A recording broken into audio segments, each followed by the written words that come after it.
Hi guys, welcome back Shweta Mahesh official. இன்றைக்கி எங்கள் வீட்டில் பூரியும் வெஜிடபிள் குருமாவும் செய்ய போகிறேன். பார்க்கலாமா வாங்க.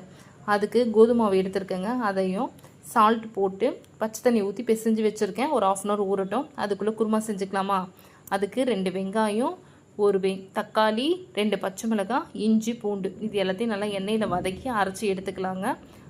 இப்போ கடாய் வச்சுட்டு அதில் எண்ணெயை ஊற்றிட்டு பட்டை, லவங்கம், கிராம்பு, பிரிஞ்சி இலை இதை போட்டு வதக்கிட்டு கேரட்டு, பீன்ஸ், உருளைக்கிழங்கு இதை பொடி அரைஞ்சி எடுத்துருக்கேன். இதையும் இதில் போட்டு ஒரு 2 வதக்கிட்டு நம்ம அரைச்சி வச்சுருக்க வெங்காயம், தக்காளியும் இதில் ஆட் பண்ணி அதையும் 2 வதக்கிடலாங்க. தேங்காவை நல்லா திக்காக அரைச்சி எடுத்து வச்சுருக்கேன். அதையும் இதில் போட்டு 1/2 ஸ்பூன் வீட்டு மிளகாத்தூள், தேவையான அளவு உப்பு போட்டு தேவையான அளவு தண்ணி ஊற்றி மூடி வச்சுக்கலாங்க.